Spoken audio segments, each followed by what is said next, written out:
Saudara Anda masih menyaksikan Breaking News Kompas TV, kali ini bersama saya Putri Oktaviani. Nah, saudara, ini adalah visual terbaru di wilayah Pulau Mas, di mana akibat dari terjadinya banjir, imbas dari cuaca buruk di wilayah Jakarta, terlihat pengendara motor ini diarahkan masuk ke jalur tol. Dan ini saudara adalah mengantisipasi bagaimana lalu lintas yang terganggu akibat adanya banjir di Jakarta.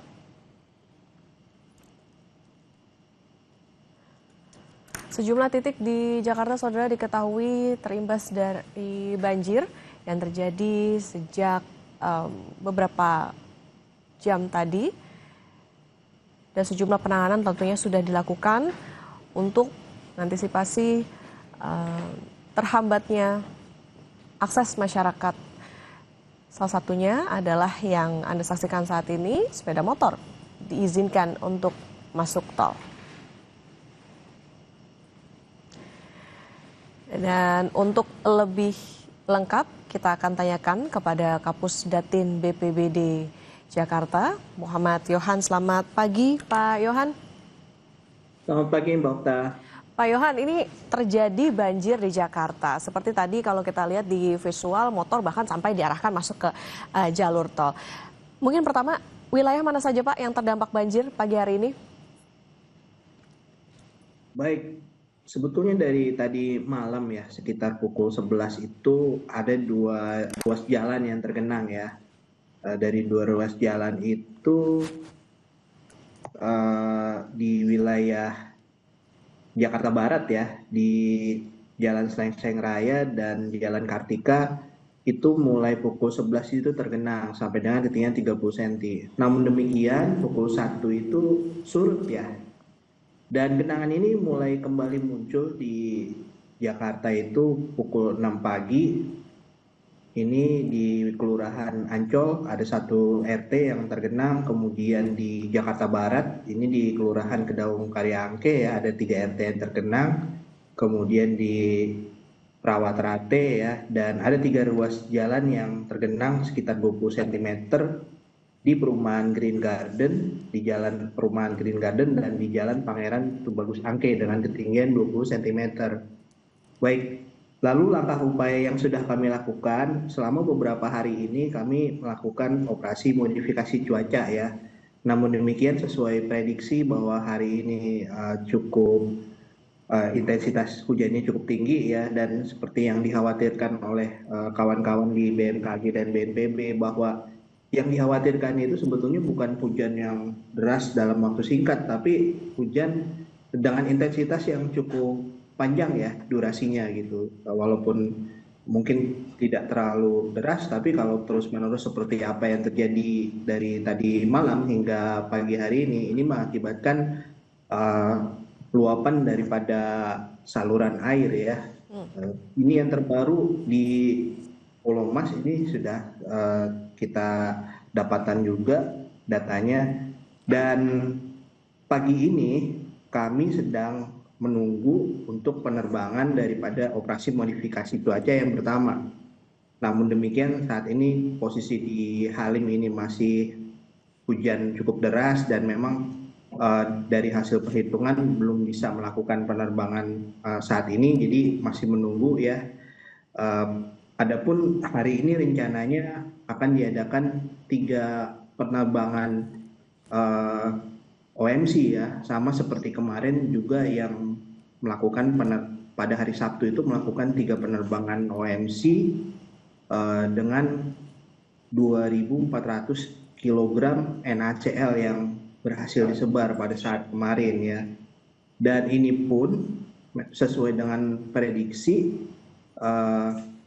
untuk menambah kekuatan ini memang dari BNPB juga melakukan penerbangan di malam hari ya untuk membantu mengurangi curah hujan. Namun daerah operasinya lebih ke wilayah Jawa Barat dan Banten. Namun demikian memang karena intensitas cuacanya cukup ekstrim ya, sehingga meskipun kita sudah mengadakan OMC, masih ada titik-titik yang memang harus mengalami genangan ya. Kira-kira seperti itu, Mbak Oka. Oke, Pak Yohan, artinya gini, tadi sudah dijelaskan bahwa hujannya sudah terjadi bahkan sejak malam beberapa titik terkena banjir. Sudah ada berapa yang diterjunkan untuk petugas Pak untuk penanganan banjir pagi hari ini? Oh, tentunya petugas memang sudah standby terus ya di lokasi titik-titik lokasi yang memang sudah diprediksi potensi terjadinya genangan ya. Jadi kita punya petugas piket. Namun demikian yang standby juga tentunya bukan hanya petugas penanganan bencana BPBD ya, namun juga rekan-rekan dari pasukan biru, dinas sumber daya air. Kenapa? Karena mereka juga menyiagakan pompa mobile ya. Biasanya kami patroli nih TRC dengan pasukan penanggulangan bencana itu berpatroli bersama pasukan biru, itu kita berkeliling membawa pompa mobile ya untuk mengantisipasi hal-hal tersebut. Kemudian juga prosedur umumnya adalah di titik-titik yang berpotensi genangan seperti di pesisir di Jakarta Utara ya, itu kami menitipkan perahu karet maupun perahu PE ya, perahu fiber, itu di titik-titik yang memang umumnya biasanya kita lakukan mobilisasi warga ya, kita bantu mobilisasi warga untuk beraktivitas ya.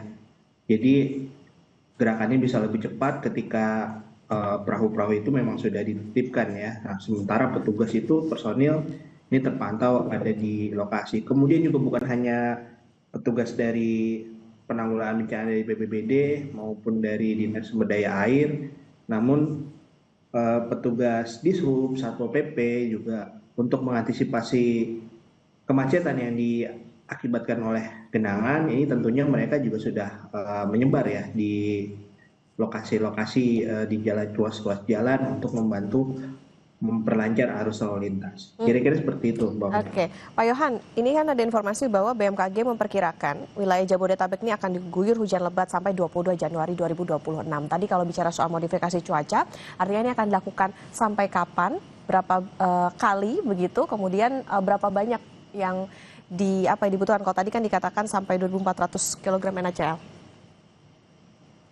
Baik, satu penerbangan OMC itu umumnya membawa 800 kg hingga 1 ton ya, 1 ton NaCl ya. Dan ini sesuai dengan prediksi dari BMKG.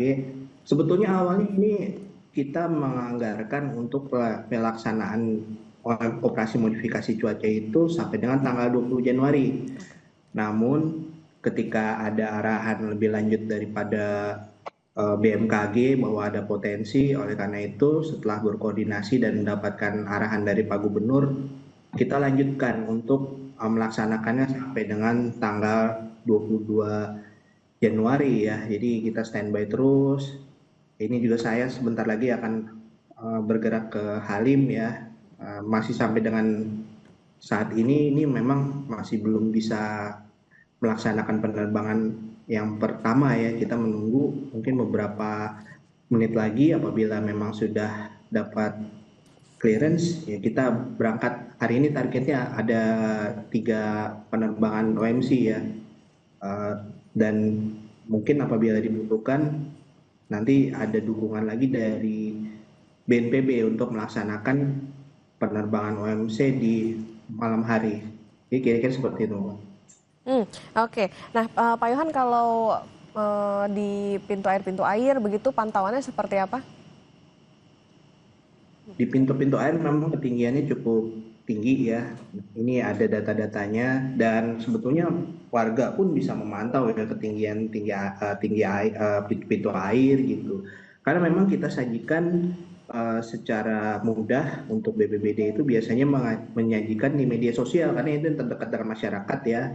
Itu bisa diakses, bisa dilihat, dan kami sederhanakan dalam bentuk infografis. Itu biasanya ada, kalau update terkini itu ada di Instagram Story ya, seperti itu. Tapi apabila dibutuhkan data lebih lengkap, ini kita terhubung dengan super apps yang ada di Jakarta, yaitu Jaki. Itu di situ ada salah satu fiturnya adalah pantauan genangan itu ada di situ. Jadi silakan bila membutuhkan data-data lebih detail bisa lebih lanjut menggunakan kanal-kanal yang memang dimiliki oleh Pemprov DKI Jakarta ya, baik itu melalui media sosial, karena bukan hanya di media sosial BPBD saja, tapi media sosial Pemprov DKI Jakarta juga itu kita sudah umumkan, kita sudah sampaikan, baik dari potensi-potensinya maupun juga update terkini, itu semua ada ya di eh, tampilan media sosial yang kami siapkan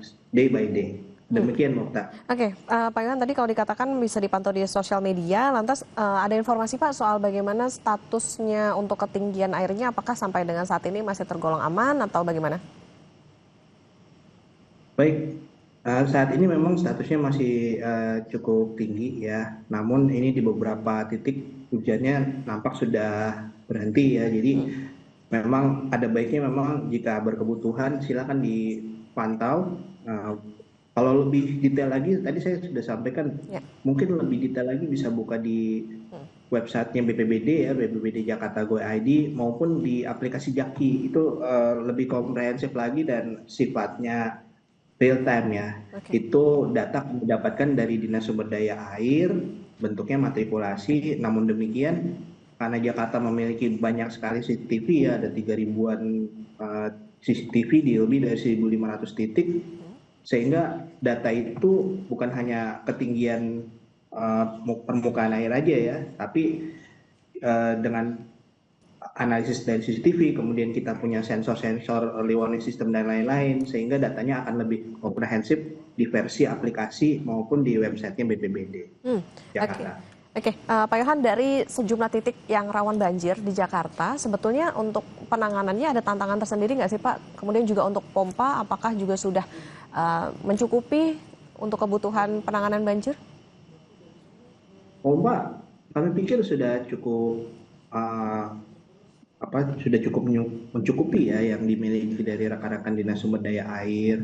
Kemudian untuk saat ini ada sekitar 600-an pompa ya yang memang dimobilisasi untuk membantu mengurangi genangan ya. Sementara pompanya sendiri sebetulnya cukup banyak, lebih dari 1.200-an pompa data dari Dinas Sumber Daya Air ya. Dan khusus untuk menyikapi cuaca ekstrem ini sekitar 600-an pompa mobile yang memang dikerahkan untuk patroli ya. Jadi situasi seperti ini, seperti di Pulau Mas ini, tentunya rekan-rekan Dinas Sumber Daya Air ini sudah ada di lokasi untuk melakukan penyedotan yang diperlukan.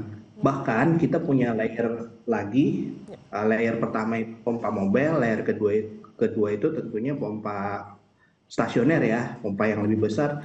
Tapi jika memang lebih krusial lagi dibutuhkan di titik-titik tertentu, rekan-rekan dari Disbul Karmat pun siap diberdayakan untuk menggunakan mobile pompanya ya, mobil yang digunakan untuk memadamkan api itu bisa dialihfungsikan untuk membantu penyedotan supaya memperlancar genangan ya, saluran gitu, sehingga bisa surut airnya. Itu yang kita lakukan. Jadi perencanaannya kami lakukan secara bertahap. Mungkin apabila kita do nothing nih, mungkin genangannya bisa lebih parah pagi ini ya. Tapi karena kita sudah selalu standby dan memang perencanaan cukup panjang, namun demikian karena curah hujannya di sekitar Jakarta juga cukup parah ya, ekstrim. Jadi ya kita tetap melakukan yang terbaik lah untuk hari ini ya dan seterusnya. Demikian, Mbak Okta. Oke, Pak Yohan, ini kan sejumlah jalan protokol tergenang banjir, tapi mungkin nanti bisa dijawab setelah jeda Pak soal bagaimana antisipasinya. Dan saudara tetap bersama kami di Breaking News Kompas TV.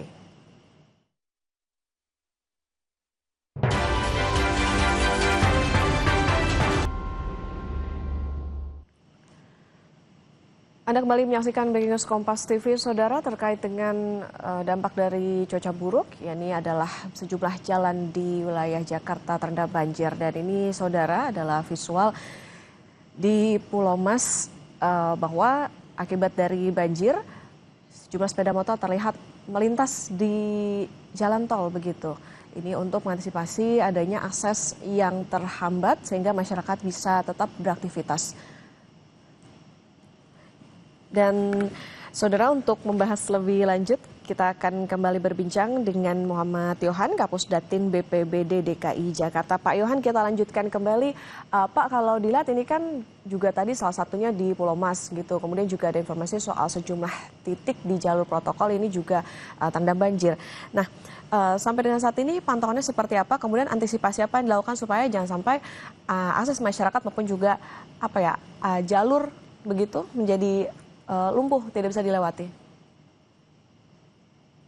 Baik Mbak Okta, ini saya baru mendapatkan data terbaru ya per pukul 7. Ini jalan yang tergenang ini bertambah ya. Sekarang ada 10 ruas jalan yang tergenang. Mayoritas ini berada di wilayah Jakarta Barat dan Jakarta Utara ya. Kemudian juga per pukul 7 ini ada 16 RT yang dilaporkan tergenang. Yang paling tinggi itu di wilayah Kedaung Kaliangke ya, sampai dengan saat ini ketinggiannya mencapai 60 cm ya. Dan sampai dengan saat ini Jakarta Barat ini jumlahnya paling tinggi, ada 13 RT ya, dari 16 RT yang ada di wilayah Jakarta ini. Jakarta Barat ini cukup tinggi ya, ada 13 RT gitu. Dan untuk pengantisipasinya, tadi saya sudah sebutkan sebelumnya bahwa memang kita punya petugas yang ada di lapangan tersebar ya, bukan hanya petugas penanganan bencana, tapi rekan-rekan dari Dinas Sumber Daya Air, rekan-rekan dari Dinas Perhubungan, dari Satpol PP, dan tentunya aparatur kelurahan yang ada di wilayah juga, meskipun ini di hari Minggu ya, ini tetap memonitor kondisi di wilayahnya masing-masing. Dan data-data ini juga kami dapatkan tentunya dari kelurahan ya, dari kelurahan, karena memang kami juga punya petugas-petugas yang disebarkan di 267 kelurahan, khususnya di wilayah-wilayah rawan genangan. Ini mereka tentunya lebih sigap lagi ya untuk bersikap bagaimana apabila terjadi hujan yang tak henti-henti dari tadi malam ya. Ini memang sudah menjadi SOP ya untuk selalu standby di lokasi gitu. Tentunya dengan berbagai perlengkapan dan peralatan yang dibutuhkan untuk mengantisipasi, baik itu untuk membantu mengurangi genangan ataupun untuk evakuasi dan mobilisasi warga yang terdampak ya. Untuk pengungsian sendiri, ini memang sudah termonitor di Kelurahan Tegar Alur, di RPT Alur Anggrek, ini ada 29 jiwa yang mengungsi ya. Ini sudah ada pengungsian di Jakarta Barat, ini dikarenakan memang ketinggiannya cukup signifikan ya di wilayah Jakarta Barat. Kira-kira seperti itu, Mbak. Oke, Pak Yohan, tadi dikatakan mayoritas berada di Jakarta Barat. Ini penyebabnya apa, Pak? Kemudian ada antisipasi kah, Pak, di titik mana saja bagi masyarakat, terutama yang berada di wilayah tersebut, untuk nantinya kalau terkena banjir bisa ditangani dengan cepat, gitu? Baik, hujannya itu berlangsung cukup ini ya, cukup intens ya, dan ini juga bukan hanya terjadi di wilayah Jakarta, tapi di wilayah sekitar Jakarta. Umumnya di wilayah Jakarta Barat dan Jakarta Utara itu adalah wilayah hilir ya, yang mana di situ air yang terbawa dari wilayah sekitar Jakarta itu akan bermuara ke Teluk Jakarta ya. Namun demikian, karena memang intensitasnya cukup tinggi, akhirnya airnya itu meluap dari saluran ya, dan ini terpantau di barat ini memang cukup, untuk saat ini memang terlihat cukup banyak ya, ada sekitar 13 RT yang tergenang gitu. Dan untuk warga ini saya himbau kembali, tadi saya juga sudah sampaikan bahwa untuk alasan keamanan ada baiknya untuk memantau info-info terkait dengan kondisi cuaca, kemudian juga terkait dengan genangan ya. Ini bisa dilihat di aplikasi Jaki ya, itu bisa lebih detail lagi untuk melihat data-data yang dibutuhkan atau bisa melihat ke website BPBD Jakarta Go ID ya. Jadi kira-kira seperti itu Mbak Okta ya untuk memonitor kondisi terkini ini sekarang bisa jauh lebih mudah lah karena bisa selalu kami sajikan di website dan juga memang tersedia di aplikasi-aplikasi yang memang disiapkan untuk membantu warga Jakarta. Hmm, oke. Pak Yohan, ini kalau dipantau, memang hujan nampaknya juga sudah berhenti begitu. Tetapi kalau data terbaru, apakah sudah ada Pak soal berapa ketinggian air? Kalau tadi dikatakan bisa mencapai 60 cm. Kalau yang terbaru ini, apakah sudah ada Pak? Tentunya sudah ada, tapi memang saya sedang tidak buka ya, sedang tidak buka aplikasi karena ini tadi breaking news, jadi saya tidak terkoneksi dengan laptop nih, jadi tidak bisa mantau saya sendiri karena HP-nya digunakan untuk siaran ya. Oke. Jadi kita seperti itu, Mbak. Oke, untuk satu hari ini Pak, tadi kan dikatakan juga akan ada modifikasi cuaca begitu. Kemudian ini bisa apa ya untuk antisipasinya bisa apakah bisa membantu begitu untuk hari ini jika memang ada prediksi hujan itu bisa seharian kah atau seperti apa Pak? Baik, Okta. Jadi sejak kami mulai itu hari Jumat, hari Sabtu memang kan tidak ada genangan sama sekali ya. Walaupun di hari-hari itu memang cuacanya tidak kalah ekstrim ya, namun karena ada upaya dari kami, baik dari BPBD maupun dari BNPB pun sedang melaksanakan OMC ya di 2 hari ini, 2 hari kebelakang ini, hari Jumat dan hari Sabtu ini, itu tidak ada genangan. Tapi dengan situasi hujan yang nonstop dari tadi malam, yang itu tidak hanya di wilayah Jakarta, tapi ada di wilayah sekitarnya juga. Nah, ini tentunya setiap saluran air, sungai itu ada batasan kapasitas ya. Jadi seperti yang disampaikan kawan-kawan di BMKG, yang lebih mengkhawatirkan itu sebetulnya hujan dengan durasi yang cukup panjang walaupun kecil. Kenapa? Karena pastinya akan ada batasan kapasitas daripada saluran air maupun sungai untuk menampung air tersebut. Itulah yang akhirnya mengakibatkan genangan. Bayangkan kalau dari kemarin kami tidak melakukan apapun atau tidak melakukan OMC, saya yakin mungkin hari sampai dengan pukul 7 ini bisa lebih luas dari 16 RT ya, bisa ratusan RT yang tergenang kalau kami tidak melaksanakan opsi terakhir yang namanya operasi modifikasi cuaca. Jadi itu sesuatu yang diarahkan Pak Gubernur untuk segera dilakukan dan sudah kami lakukan dan akan terus kami lakukan sampai dengan tanggal 22 Januari ya. Saya sudah menyebutkan sebelumnya bahwa perkiraannya itu sampai tanggal 20 Januari kami harus melaksanakan operasi modifikasi cuaca. Namun demikian dengan adanya update terbaru dari rekan-rekan di BMKG, nampaknya kita harus perpanjang sampai dengan tanggal 22 Januari ya pelaksanaan OMC-nya untuk menghindari terjadinya genangan. Jadi masih mengadakan OMC pun kami tidak bisa menghindari apabila di wilayah sekitar itu juga intensitas hujannya tinggi ya, apalagi kalau kami tidak melakukan apapun nih, mungkin dampaknya bisa lebih luas dari yang terjadi pada pagi ini ya. Jadi OMC itu, percayalah bahwa OMC itu adalah opsi terakhir yang harus kami pilih karena ini pelaksanaannya pun membutuhkan rekomendasi dari BMKG maupun dari BNPB. Jadi kira-kira seperti itu, Mbak. Oke, Pak Yohan, tadi kalau masyarakat bisa memantau bagaimana kondisi cuaca maupun penanganan tadi dari aplikasi, kalau misalnya untuk mengadukan begitu Pak, misalnya ada yang wilayahnya terkena banjir ingin cepat penanganannya, ini bisa kemana?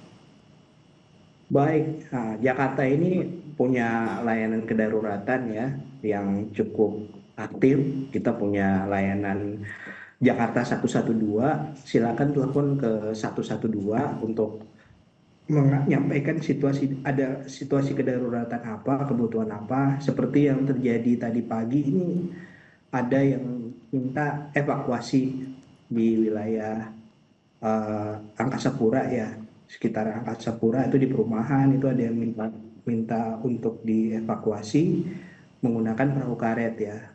jangan khawatir, nomor layanan 112 itu kelebihannya adalah bebas pulsa ya.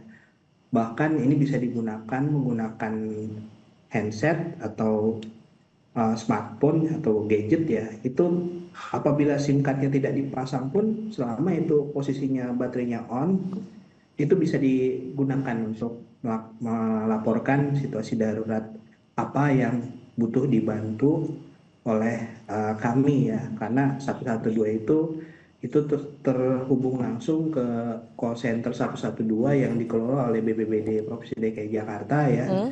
Nah, nanti kami akan tiketing. Jadi tiketing itu tergantung dari laporannya apa.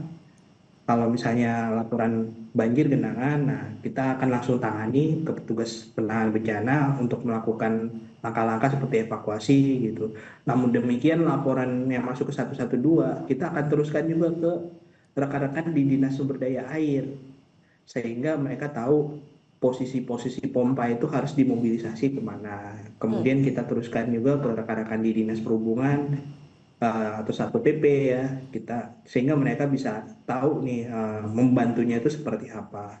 Bahkan kita bisa teruskan juga ke rekan-rekan di Disbul Karmat ini apabila dibutuhkan bantuan pemompaan ya, ataupun membutuhkan bantuan perahu karet tambahan. Karena memang di Jakarta bukan hanya BPBD yang memiliki perahu karet, tapi dari dinas pemadam kebakaran, kemudian dari Satpol PP, ini kita punya juga perahu karet ya, jadi saling bahu-membahu, saling bantu-membantu untuk menanggapi laporan yang masuk dari masyarakat. Oke. Kira-kira seperti itu, Pak. Ya, baik. Tentu selain antisipasi juga disediakan call center bagi masyarakat yang wilayahnya terkena banjir ini untuk penanganan yang lebih cepat. Terima kasih Pak Muhammad Yohan, Kapusdatin BPBD DKI Jakarta. Salam sehat, Pak. Terima kasih, Mbak. Ya, saudara, breaking news Kompas TV masih akan kami lanjutkan usai jeda, tetap bersama kami.